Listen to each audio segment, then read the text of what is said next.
Happy Monday, everyone. Canada is torn by violent protests of anti-Semitism.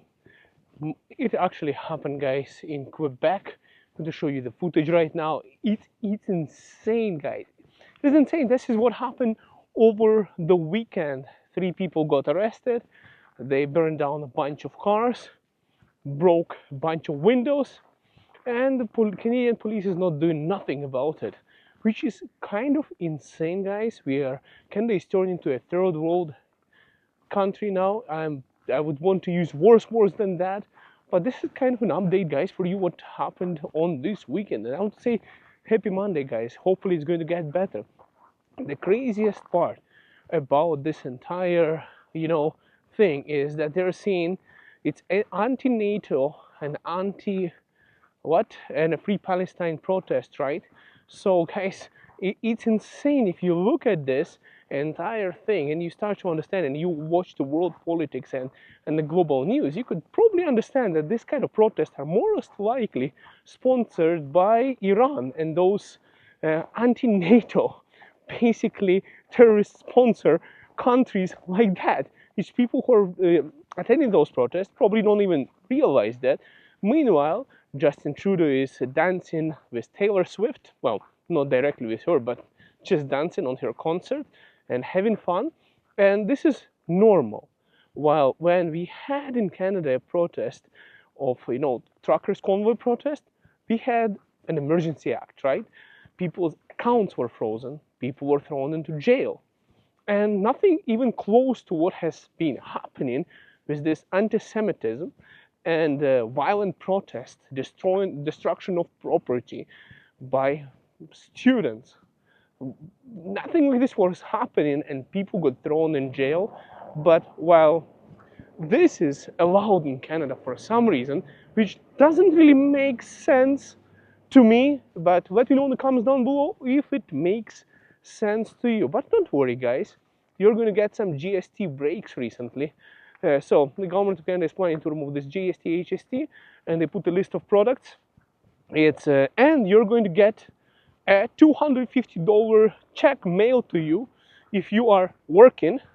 So basically, if you're not working, like a retired person on a pension, so you're actually the person who needs that $250 extra that the government is going to mail you if Canada Post reopens, because they're also protesting. Neil says if Canada Post reopens, you might be able to get $250, but if you're retired and you're the person who actually needs that social support, you're probably not going to be getting it because it's only for the working people. That $250 check, as if it's going to make any difference. And we also added some GST, HST break for some products. But don't worry, guys. On April 19th, the carbon tax should go up by 19%, and it's going to make things a little bit easier for you, according to JT, Mr. JT, Justin Trudeau.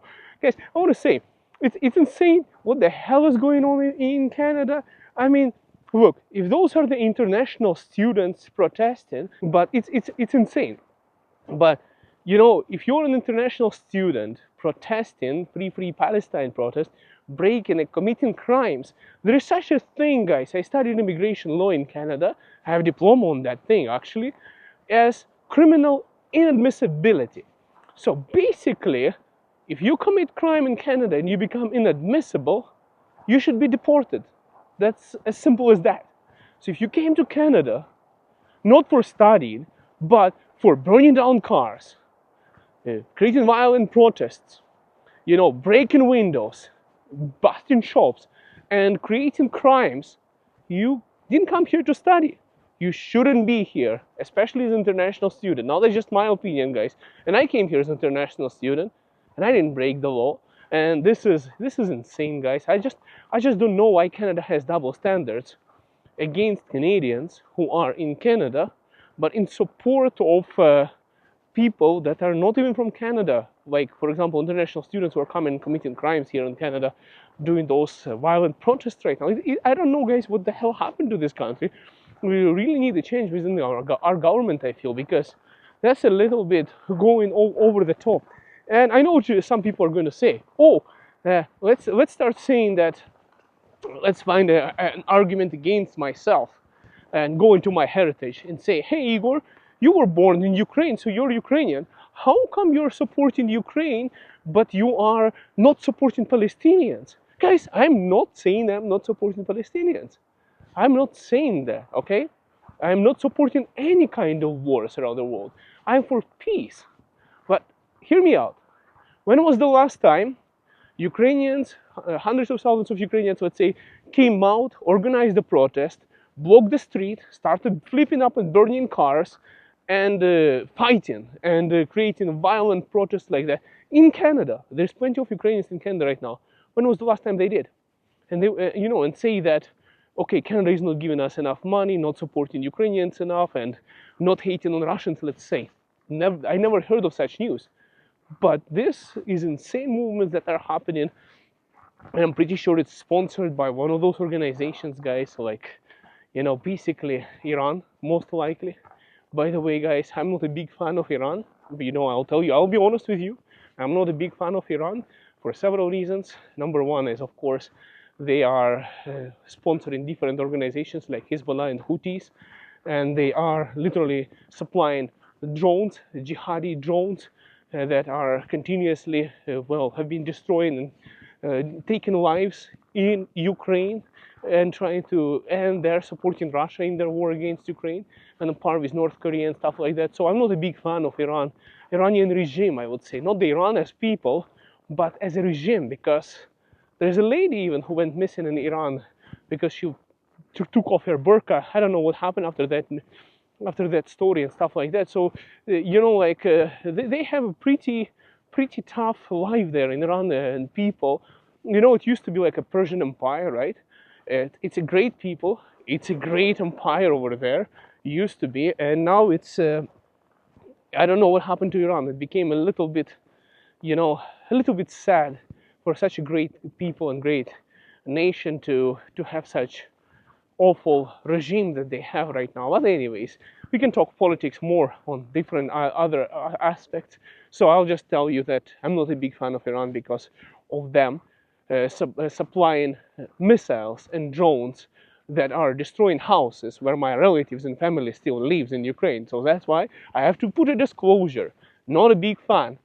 Sorry guys, not a big fan at all for that matter. But when they are coming to Canada and putting an anti-NATO protest, why would, in my opinion, Iran would not want Canada to be in NATO? Well, because if there is no NATO, they can do what the hell they want. Russia can do what they want. North Korea can do what the hell they want. China can do what the hell they want.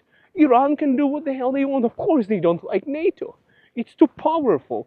It is a defensive alliance. It supports the world order. So if the world order, meaning that the rule of law, and when one country doesn't get to invade another country, for example, nobody invades anyone and everyone lives in peace. That's what the world order is supposed to be. But we are in a terrible age right now.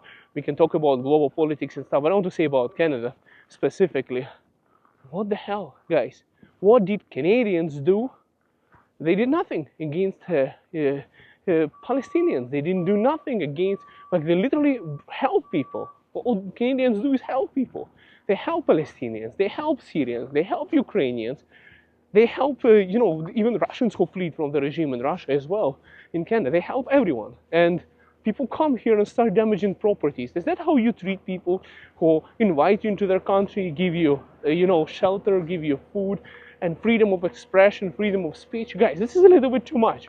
But my biggest question is that if you are a Canadian person and you come out, you disagree with the government or whatever, truckers protest, you get arrested. But if you are not a Canadian and you're an international student, you get set free, which is a little bit weird and wild to me and everything. But I'm not a big fan of carbon tax either, because guys, look at the hell is going on. I'm freezing here. Look at all this. Now people in the ditches today, they're shoveling snow. Guys, when you're in Canada, if you don't know what snow, you never touch the yellow snow. That's not a good snow. So I want to say, it's cold. Who came with such an idea to charge a carbon tax? If you want to survive in this weather, you have to heat up your house. And unless we don't come up with any kind of other idea to heat up our houses which would be carbon neutral, well, shit, we have to do what we have to do, otherwise you're gonna freeze to death here. It's really cold right now. Look at this. Look at all the trucks have to pre-pull in the snow so people can get to work. All the gas that they burn, all the emissions. Nothing you can do. It's the stupidest idea to have carbon tax, in my opinion. I'm totally against it, especially in Canada. If I was in New Zealand, maybe.